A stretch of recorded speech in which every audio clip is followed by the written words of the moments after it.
My name's Dave, it's Mountain Branch Music.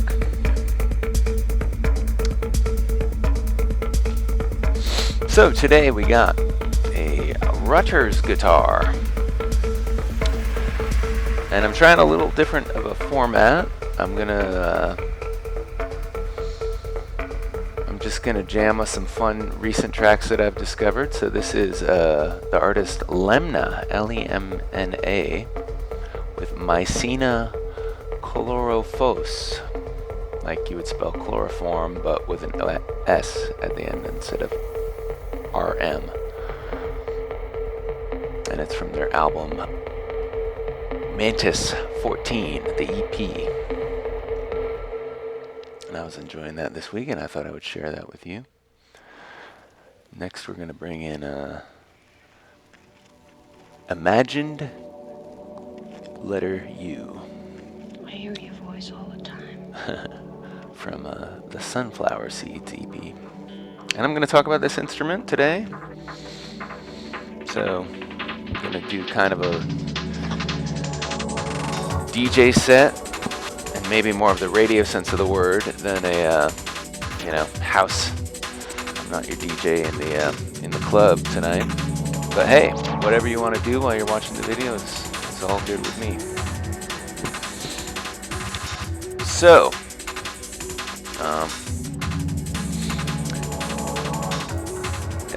and I got to that point. I was doing some solo gigs, and I was enjoying playing, good music at the end of the night while I was cleaning up, just as much as enjoying playing and singing for people and doing loops and live jam tracks and stuff like that, as is pretty common these days when you're doing a solo gig. And it's fun jamming with it, so I just thought it'd be something new to do on the channel, where I can kind of it's nice to listen to when I'm talking, and I can just drop in and jam along. And I get a nice variety of music suggested to me every week by the algorithms, so of all kinds. This kind of stuff is fun and easy to play along with, but we'll cover a little bit of ground with that. But the Rutters, yeah, so Mark Rutters from Baltimore, he's kind of the parts guy.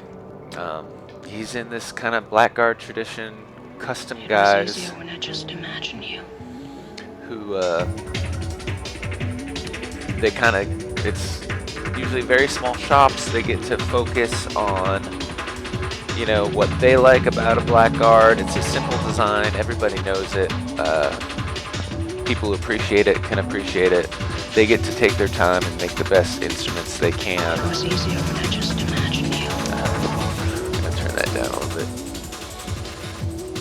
And so Rutters is the guy who will do his own metal work too. So he will sell these on his own, like on Facebook and everywhere he's online. But he also does the guitars. So this is very nice wood collection. This is a one-piece, very light ash body. He stamps the back plate and his neck plate. It's got the Ron Ellis pickups in there. This has got some relicking, some kind of just play and wear on the neck, just for comfort. I don't think he's doing a lot of that anymore. It's a traditional lacquer finish. It was easier when I just imagined vintage style knobs right there. I got my clip-on polytuner going on. So think of like Nocaster. There's a few others. You know, Nocaster gets pretty rarefied these days. But that's the idea. It's like one guy. He's gonna build you the guitar he wants with, you know, it's as customizable as you want. It's not a total vintage spec. It's kind of narrow, tall frets. The dots are a little kind of like big inky dots. They're not. I don't know how they're set in. I don't know if they are set in. But and I put my own oversized strap buttons on here. So that's what it is. I thought it was cool. I've spent some time in Baltimore, so I know some of the guys there. I'm a little embarrassed. I haven't owned a Phil Jacoby custom yet, but this was available, and I thought it was interesting.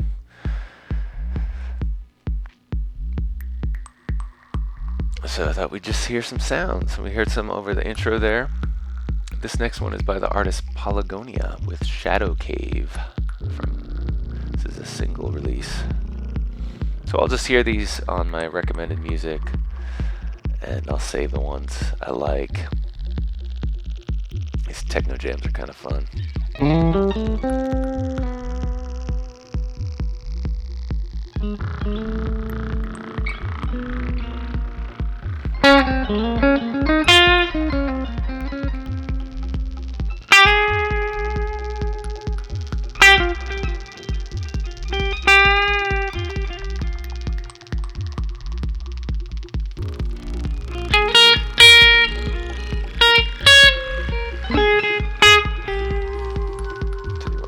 There.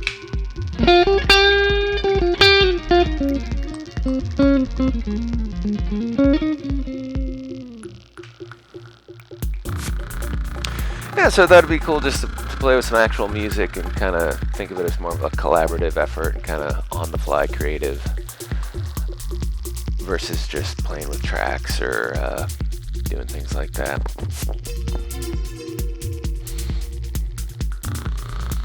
Because, you know, I've enjoyed a lot of information and features on the channels over the years, and I thought I'd pay it forward. This is a pretty, there aren't a lot of these, and Mr. Rutters is not super out there on the internet.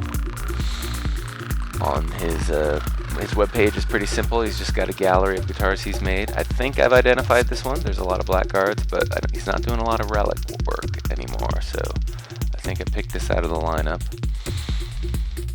And I will compare it to this one over here. This is a Fender Custom Shop, a Broadcaster. And Broadcasters and Telecasters,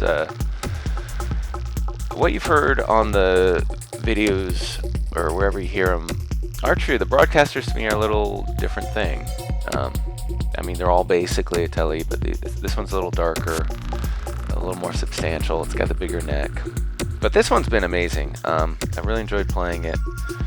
And I've played it enough where it's beyond just the initial, ooh, it's different, you know. So it's been really comfortable on gigs. I've gotten really good response from it, from people listening to it, and to the groups, you know. So.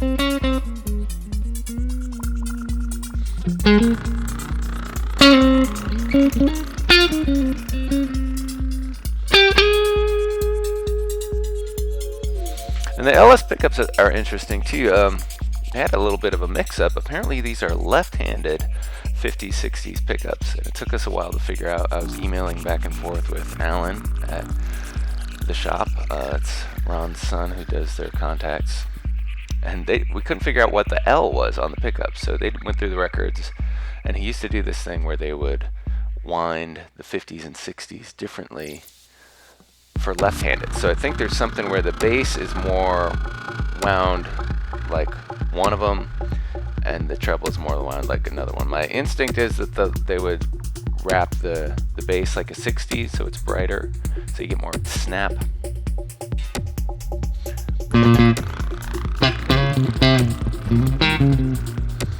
And then have a little more mellow top end. But if that's the case, this is opposite, because these are left-handed pickups in this right-handed guitar. I'm not sure. I don't even think I have my mirror effect on my recording, so confusing myself here.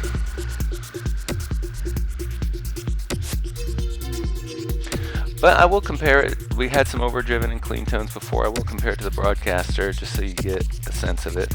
And just to kind of compare, this is a very individualistic project. You know, this is one guy, one off. He makes all the parts. This is, you know, and really compared to like the Nocaster, which has Zach plug in them, and Nacho, which is a favorite of Julian Lage.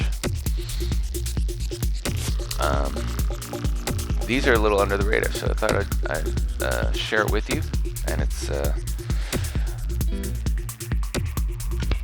compared to the more team-built, in this case, custom shop one, which has a different thing. And I'll tell you, I appreciate the setup on these. Every custom shop guitar I pick up, from the very first time I picked one up in a Guitar Center 20 years ago, it's like, ooh, that's like done, you know. So I think there's a lot of expertise and teamwork. They do make the best of it there in the custom shop. And this thing, as you can see, is a super heavy relic. This thing was talking to me through the ads. I feel like I was narrowly targeted on like Facebook ads and stuff. I was getting pictures of this specific guitar, and there's only one like it. And I wound up calling the shop, and they gave me a good deal. It was there's something going on in the economy or the guitar world at that point where they gave me a great deal. I played every card I had to try to get it, and I do really enjoy it on a gig. It's got a great resonance,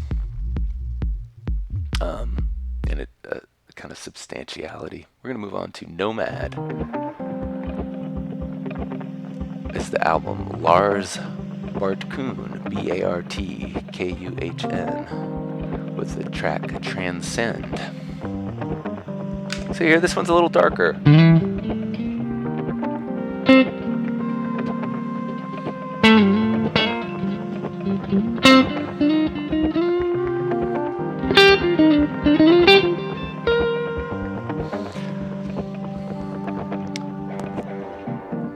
Yeah, so the playability on this is really nice. The setups are great, and I've even messed around. Like I changed the backplate out a little bit because I didn't like the custom shop backplate. Because the funny thing is, the custom shop backplate and the bridge and the panel are not reliced, which is like okay, because the guitar is such a heavy relic everywhere else, and it's super comfy neck.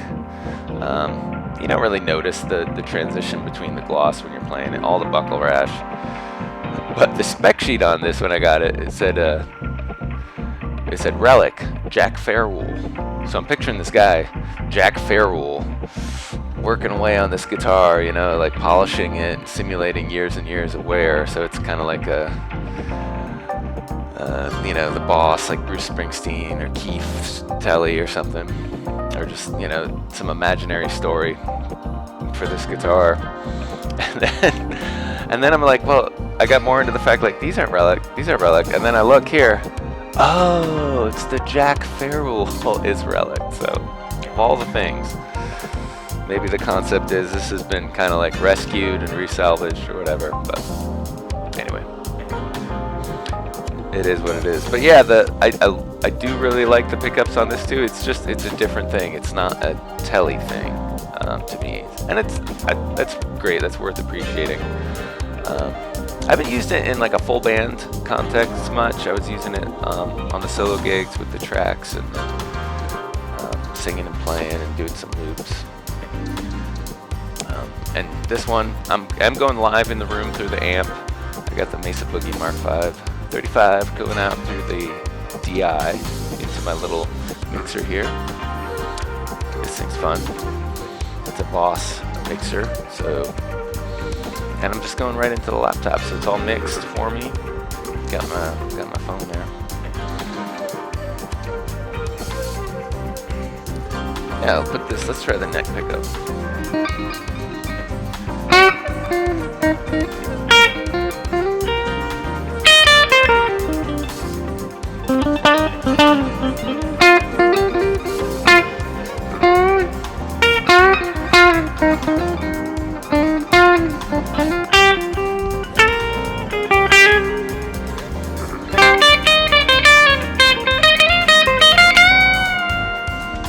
middle.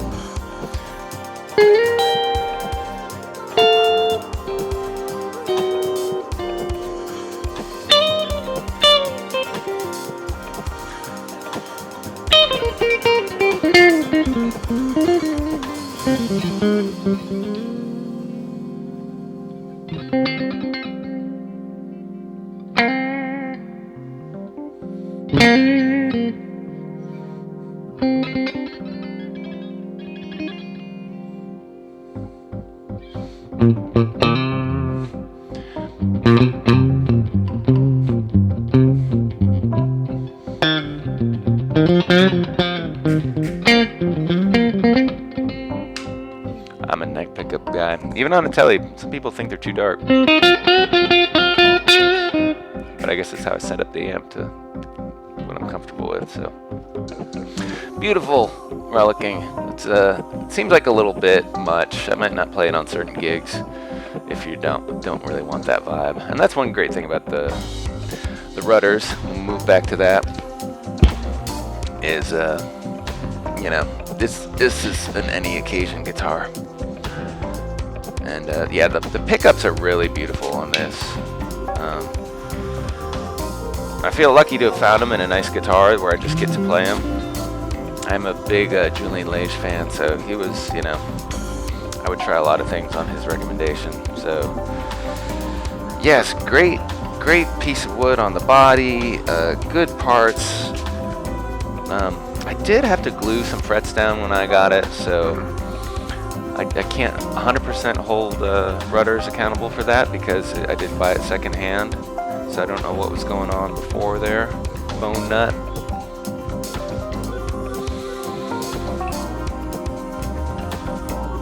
So yeah, maybe, you know, I could see getting it plecked or something because I think I'm going to hold on to it because it's such a nice instrument. I've been playing more Gibson stuff lately. There's some more stuff on that on the channel, but I think I like this format. I'm enjoying this. This is actually my second take today. I like to hang out with you, conversational style. I'll do a couple more things.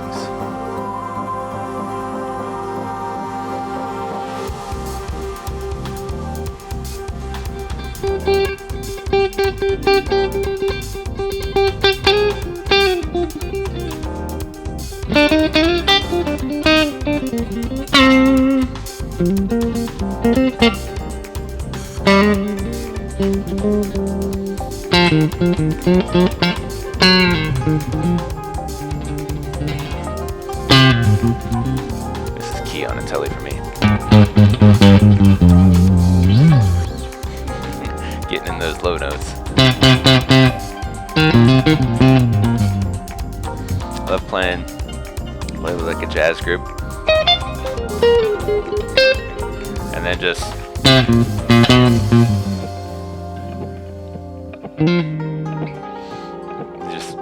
everyone always turns around to look and just kind of clowning around with the band. So and that's the thing Julian's mentioned.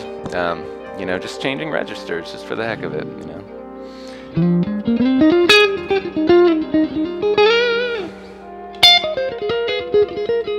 I've tried that too, where you go like.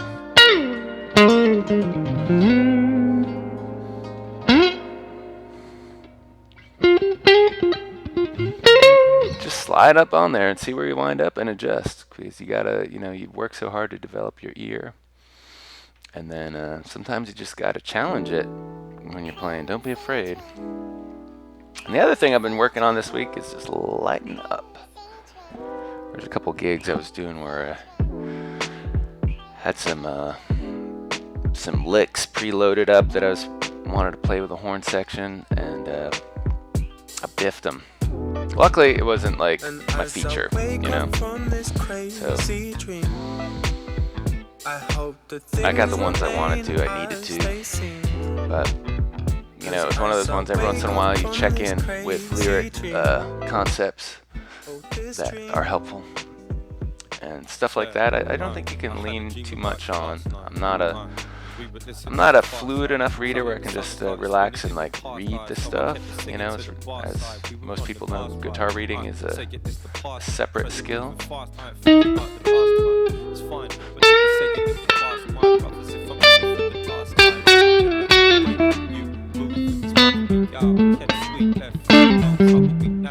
Yeah, so I don't think you have to like one more than the other. I like them both. I think there's a place for them both. I can see liking one of them or the other more over time.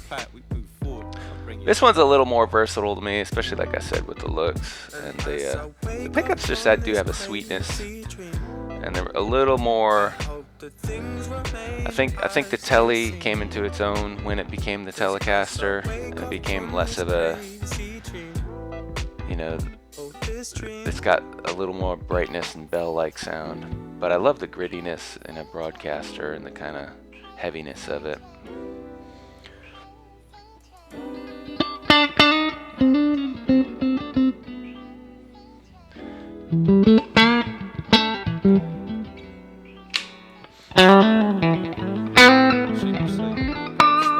So this is Tom Misch, Reverie EP, pretty early for him. This was he's a guitar player, and so I was talking about music on the channel. And, this is not a guitar feature track, so you know, I don't feel as bad about jamming over it, because I'm not like contradicting what he was trying to say. Well, so much great music on the English scene right now that I'm loving. He's done work with Yusef Days, or Dawes, Mael Manzaza is a great drummer from over there too that I like to follow and support.